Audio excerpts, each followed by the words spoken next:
बहुत समय पहले की बात है। भारत की पावन धरती पर पहाड़ों और हरे भरे खेतों के बीच बसा था एक समृद्ध राज्य सूर्यनगर। सूर्यनगर अपनी शांति, न्याय और खुशहाल प्रजा के लिए जाना जाता था।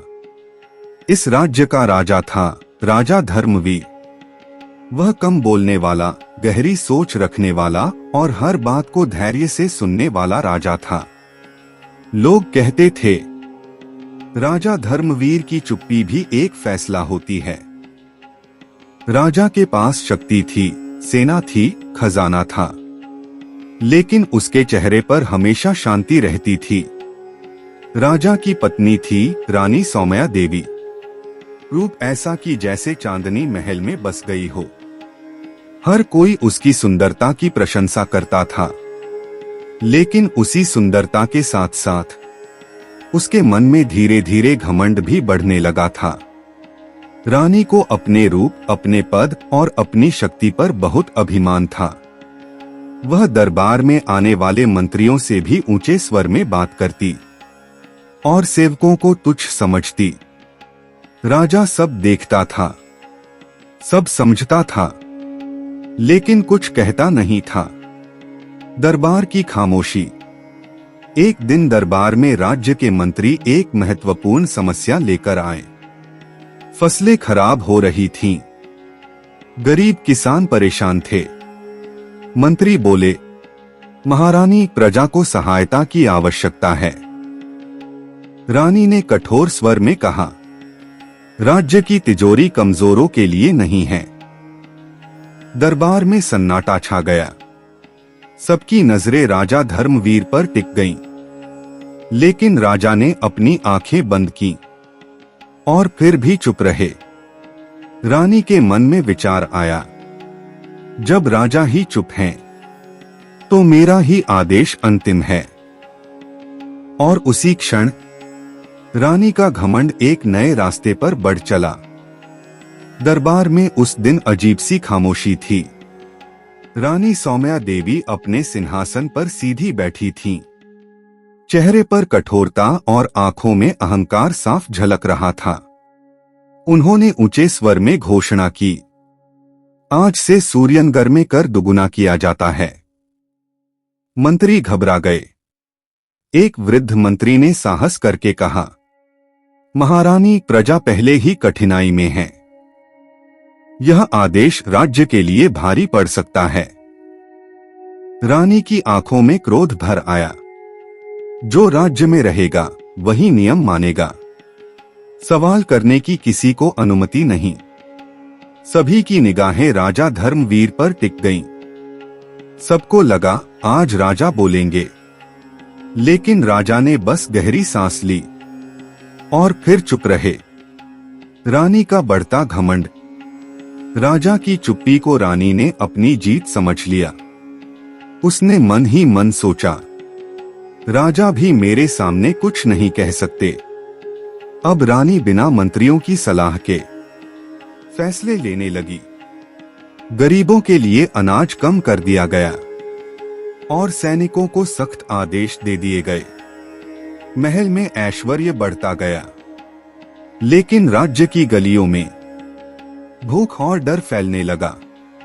प्रजा की बेचैनी। गांव-गांव में लोग फुसफुसाने लगे, क्या यही न्याय है? क्या राजा सच में चुप हैं? या हमें भूल चुके हैं? रात को महल की खिड़की से रानी नीचे अंधेरे शहर को देखती, लेकिन उसके दिल में कोई करुणा नहीं जागती। उसी रात राजा धर्मवीर अकेले अपने कक्ष में बैठे थे। दीपक की लौ हिल रही थी। राजा ने धीमे स्वर में कहा, घमंड जब सीमा पार करता है तो न्याय को स्वयं चलकर आना पड़ता है। उनकी आंखों में किसी आने वाले तूफान की झलक थी। रानी के आदेशों का असर अब पूरे सूर्यनगर में साफ दिखने लगा था। गांवों में अनाज खत्म हो रहा था। बच्चों की आंखों में भूख झलक रही थी। किसान दिन भर खेतों में काम करते, लेकिन कर इतना बढ़ चुका था कि घर लाने को कुछ बचता ही नहीं। माँ अपने बच्चों को सीने से लगाकर कहती, भगवान हमारे राजा कब बोलेंगे। महल के बाहर भीड़। एक सुबह सूरज उगा तो महल के बाहर सैकड़ों लोग इकट्ठा हो चुके थे। हाथों में खाली कटोरियां, आंखों में उम्मीद। सब एक ही स्वर में बोल रहे थे, न्याय चाहिए, हम भूखे हैं। महल की खिड़की से रानी सौम्या ने देखा। उसके चेहरे पर नाराजगी आ गई। उसने सैनिकों को आदेश दिया, इन्हें तुरंत हटाओ। महल की शांति भंग नहीं होनी चाहिए। राजा की पहली हलचल। सैनिक आगे बढ़े। भीड़ में डर फैल गया। उसी क्षण दरबार में बैठे राजा धर्मवीर ने धीरे से अपनी आंखें उठाईं। वे अब भी कुछ बोले नहीं, लेकिन उनका गंभीर चेहरा देखकर सैनिक ठिठक गए। एक पल के लिए पूरा दरबार स्तब्ध हो गया। राजा खड़े हुए, महल की बालकनी की ओर बढ़े। रानी ने चौंक कर कहा, महाराज। राजा ने बस हाथ उठाया। अब भी कोई शब्द नहीं। आने वाले तूफान की आहट। राजा बालकनी से प्रजा को देखते रहे। उनकी आंखों में क्रोध नहीं, दुख था। प्रजा की पुकार अब हवा में नहीं, राजा के हृदय में गूंज रही थी। और उसी पल सूर्यनगर में एक बड़ा बदलाव आने वाला था। कर्म का चक्र। राजा धर्मवीर उस दिन भी बिना कुछ कहे बालकनी से लौट आए। रानी को लगा शायद राजा फिर टाल गए, लेकिन उसी रात से सूर्यनगर में अजीब घटनाएं शुरू हो गईं। बदलता हुआ राज्य। राज्य का खजाना जो कभी भरा रहता था, धीरे धीरे खाली होने लगा। अनाज के भंडारों में नमी और कीड़े लग गए। जहां सोना चमकता था, वहां अब सन्नाटा था। रानी के सबसे भरोसेमंद सेवक एक एक कर महल छोड़ने लगे। रानी परेशान होने लगी। नींद गायब थी और मन में डर बसने लगा। रानी की बेचैनी। एक रात रानी ने राजा से कहा, महाराज, राज्य में यह सब अचानक क्यों हो रहा है। राजा दीपक की लौ को देखते रहे, फिर शांत स्वर में बोले, जो बोया जाता है वही लौटकर आता है। रानी चुप हो गई।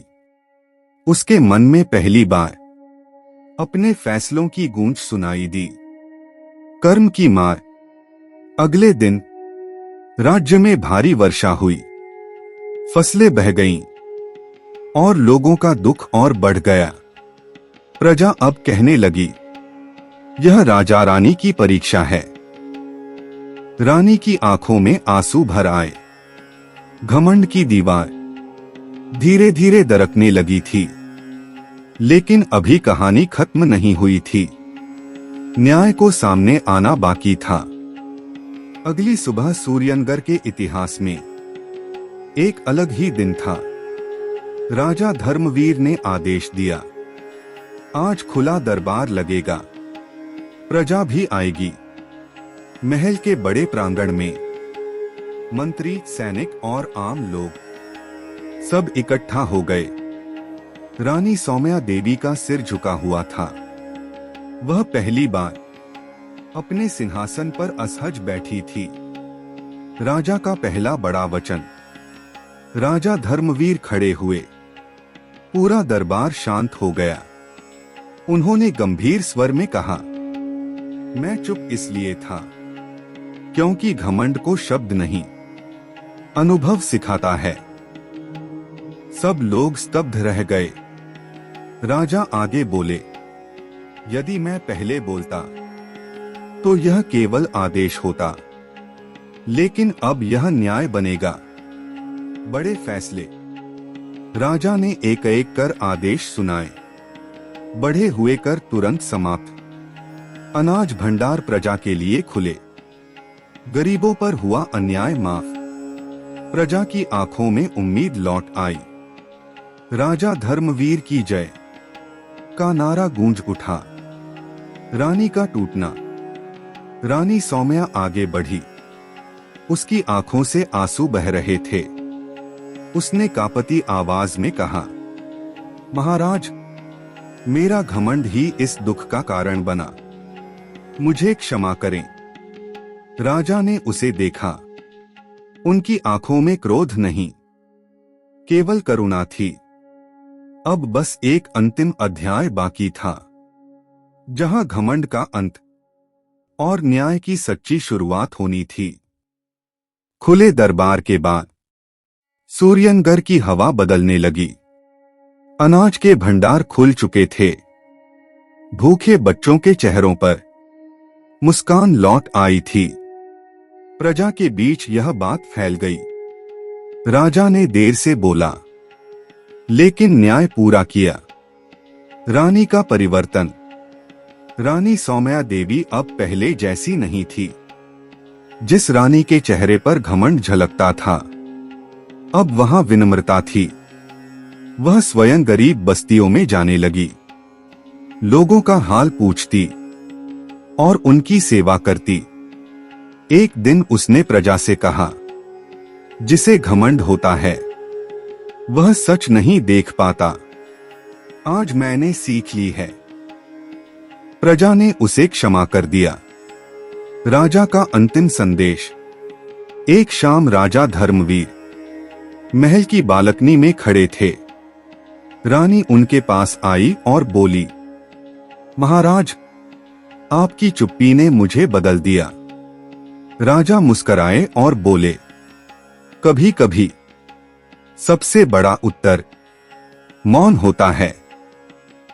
सूर्य ढल रहा था और सूर्यनगर एक नए युग में प्रवेश कर चुका था।